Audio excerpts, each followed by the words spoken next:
Et voyez ces images, spectaculaires accidents survenus ce matin sur l'autoroute 640 ouest à Saint-Eustache. C'était 2 autobus scolaires remplis d'enfants qui sont entrés en collision avant de prendre feu. Alors, Bénédicte, il faut tout de suite dire, pas de blessés majeurs, mais le bilan a été revu.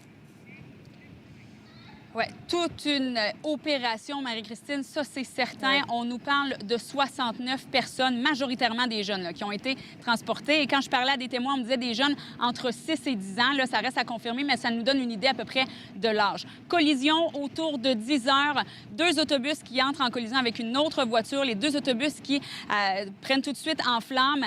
Et on a dû évacuer rapidement tous ces élèves. Je parlais avec le directeur de la compagnie d'autobus. On parle d'environ 48 personnes qui peuvent entrer dans chaque. Donc, ça fait plusieurs personnes qui étaient là. Heureusement, on a réussi à sortir rapidement tout le monde de ces autobus. On va faire le point avec Myriam Sabourin, qui est porte-parole du 6 des Laurentides, parce que c'est vers ici qu'ont été dirigées ces personnes quand même. D'abord, quel est l'état de santé, le bilan au moment où on se parle?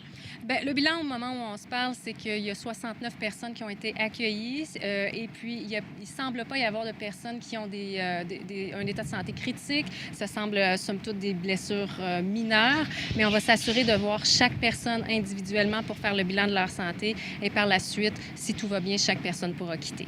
Là, ça nécessite quand même toute une réorganisation. On parle de jeunes possiblement un peu traumatisés et beaucoup d'arrivées en même temps, là.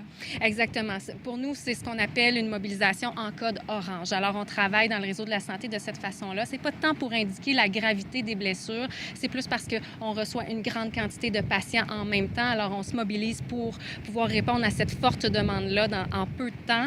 Et nos équipes sont mobilisées. Elles sont habituées de fonctionner avec ce plan-là. Et puis, elles ont accueilli ce grand nombre d'enfants-là, entre autres avec des intervenants psychosociaux pour les rassurer d'abord et avant tout. Oui, parce qu'il n'y avait pas nécessairement de blessures physiques, mais il y avait ce besoin d'accompagnement-là, parce qu'on peut comprendre que ça a dû être quand même à des moments assez stressants.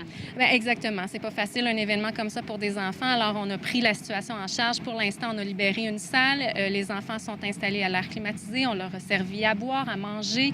Ils visionnent un film en attendant leur tour. Et évidemment, on a identifié des priorités selon les blessures pour voir chacun des enfants. Et pendant le moment de l'attente, ils sont bien pris en de bonnes mains. Merci beaucoup, Mme Sabourin. Et Marie-Christine, bien, on peut penser qu'il y a tous ces parents qui vont se présenter à l'hôpital. Je parlais tout à l'heure avec des intervenants. On parle du camp de jour de Brossard. Donc, ce serait un des camps de jour où le seul impliqué, ça reste à déterminer. Mais j'ai pu parler il y a quelques minutes à un papa qui s'en venait chercher ses enfants, chercher ses 2 fils. Il avait reçu un appel. Bon, heureusement, on l'a vite rassuré qu'il n'était pas blessé. Mais je vous laisse quand même entendre ce papa.